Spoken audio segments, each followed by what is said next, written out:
Well, folks, we're finally doing it. Today, we're tiling that shower. And, third time's a charm. Look, I did have a lot of bumps in the road, but I don't want that to deter you from trying to tackle a project like this yourself. Really, all I needed to do was just think it through, plan it a little bit better before I started. All right, let's do it. Starting out, I'm a super visual person, so I made a little template and I numbered all my cut pieces and I just put those on a piece of painter's tape on the tiles, and I measured everything out with my laser level so that I could go ahead and cut everything all at once on my wet salt. Now, I know that it looks like Dexter in my house with this plastic setup, but it was freezing outside, you guys, and you wouldn't be catching me cutting tile in the dead of winter in my garage. Also, wouldn't the water in the wet salt have frozen? I'm not really sure. Anyway, now this is so freaking extra, but I did in fact painter's tape all of my tiles up before I started because I just didn't want to run into anything like I did last time. I wanted to make sure that once I mixed my thin set and got started, that I was not going to freak out, waste another bucket of thin set, and have to start all over. Honestly, for me, taking the extra time to do this was totally worth it, and it gave me a lot of peace of mind as I started my project, but let me tell you, it got chaotic real quick.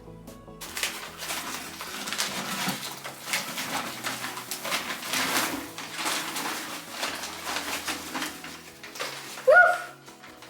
Hot damn. Oh, I should have mentioned.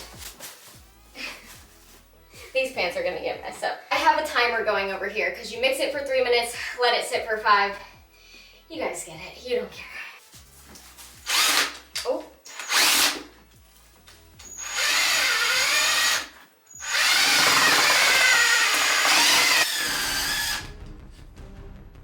Why does this thing smell hot? Oh no, my timer went dark. Okay. Oh god, oh god. Okay, my thing is smoking. Oh f***. Oh f***. Why is it smoking, dog? I have to go find another drill. Oh, this is freaking me out. It smells so bad, like it's gonna be on fire. Wow, wow. What a fun start, huh? That's on there, so that's good.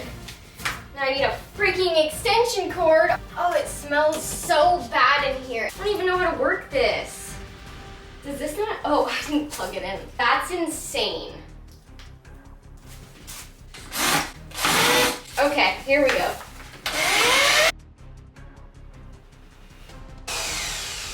Now we're gonna let it sit for 5 minutes. That was the craziest, scariest thing that has ever happened while I've been doing a home renovation. Okay, what the hell?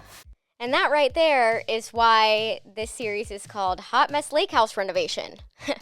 Because I, too, am a hot mess, not just the house when I started. So anyway, for real though, I've never had a drill do that. I've used a normal drill, that one in particular, to mix thin set many times for a lot of other projects. So maybe that drill was just at the end of its life and I just made it work too hard. I'm not sure. Either way, I'm definitely going to be investing in some upgraded tools for my next renovation project because I don't want anything like that to happen again. It really freaked me out. Anyway, another thing that you should really consider getting is a laser level. You can't see it anymore, but those lines were from my laser level. That is the thing that saved this project. It would be really, really difficult to go in with a normal level and get everything aligned, especially because it would be messy. You would have to get thin set on it. So yeah, just do yourself a favor. If you are going to save the money and tile yourself, make sure you do it right. Make sure you get a laser level and really take your time on these first few rows because that's going to set you up for success down the line, even though it is really time consuming and kind of tedious. Your eyes do not deceive you. I am, in fact, scooping my thin set mix into this bucket with a bowl and a cup. And the reason being is, one, I have weak noodle arms. Two, I knew I couldn't if I picked up that half bag, I couldn't control just putting like a quarter of it in, which I wanted to mix a smaller batch because at this point I had already been tiling for, I don't know, 6 or 7 hours. And one rule that I normally have is I keep going until my thin set either gets crusty or I don't have any more. So I knew as soon as I mixed up more that I was going to be at this for another few hours. And yeah, I think the first day I actually spent like 12 hours tiling. Now, I was super meticulous for most of it. Like, I was moving the laser level every single time, making sure everything was good, just because I wanted to make sure that it looked amazing and I did a good job. I'm very happy with how it turned out, but I'm not gonna lie, it was so much work. Also, if you're doing it yourself, just prepare to be a mess. Like, there will be thin set everywhere. I mean, unless you're like a miracle worker and you can do it much more easily than I was able to do it, I don't know. I don't know. The thin set just gets everywhere. It's just what happens when you're tiling, at least in my experience. So anyway, whatever. I did stop there for the night, and then the next day before I got started again, I added these really cute little beadboard panels. They're reversible, and you can also do shiplap. I put some construction adhesive on, and then I did nail them up. I love the cute little detail that it kind of gives the inside of the top of the shower. So really happy that I ended up adding this. There is going to be trim over the corners. Just wait till we get there. Anyway, I would also like to say that I feel like this tile size in particular is a really great size of tile to start out with if you are just getting started, if it's your first tile project. It's small enough to be easy to cut and handle, but it's not so small that you're gonna be doing it for, you know, weeks and months. Now, my first instinct when I first started tiling was to go with the absolute largest tiles because I was like, oh, that's gonna be so much easier, right? Because there's way less of them. No. I'm telling you right now, listen to me, do not start with the big tiles. Don't do it. You don't want to do it. Also, these are really beautiful and affordable. They're from Lowe's. I will link them below. Now, this is a Schluter trim piece that I just cut with my miter shears on the side. I do the plastic ones because they're easier to cut. And I just cut that to size, and then I got started on my outer little wall here. And I was so happy to see one side of the shower actually be complete because by this point it feels like I've been working on this bathroom for, I don't know, 10 years. In both houses so far, I didn't do the primary bathroom until the end, and I always kick myself for not doing it sooner. So please, guys, in the next house, be like, Lexi, girly pop, you gotta do that primary bathroom first, baby.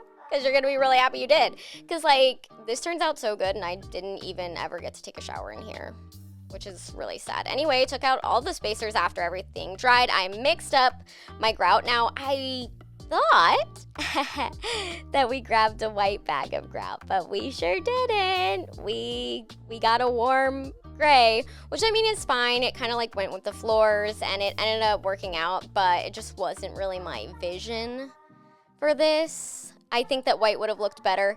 Either way, just happy that I was able to finish it, if I'm being honest. Now I'm putting up some trim pieces, and then I'm back to dehazing my tile. Now, I ended up using my steamer to kind of like loosen it a little bit more, because let me tell you, dehazing your tile, it's hard on the arms.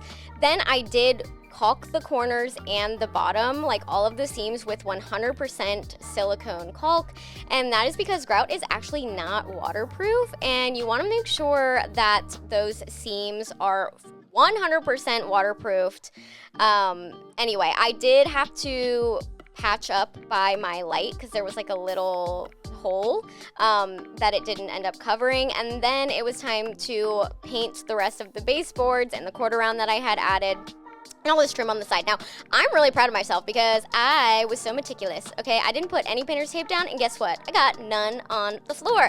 Now, this was really something because, like I said, again, Dustin was not there, and this mirror was pretty heavy. So I measured out, I hung up the cleats. Oh, also, do you see my new drill? I love this one so much better. it's like lighter. Anyway, we'll get to that in like a whole other video, but I had to end up sliding it behind the faucet because I could not lift it over it, and then I just patched up the paint around my light, and oh my gosh, we are almost done. Swapped out the hinges on the door, and then I painted the front part black, like where you could see when the door was open, to match all of the other doors in my house. But on the back, I decided to paint it that same green so it would still feel color drenched when you were in here, and not do the same black color on. Anyway, then I hung up a normal curtain rod with a normal curtain. Now I am gonna add a plastic shower liner to this. I just did not have one on hand at the time, but anyway, it looks really, really good. And then I hung up some other curtains over this window because obviously we don't want our neighbors watching us pee. Last, I just added all of the decor pieces, the finishing touches, and it turned out so cute. Also, I forgot to mention that I did have my plumber come in and install my shower head and faucet just because I did not want to do it. But anyway, here is the big reveal of the bathroom before and afters.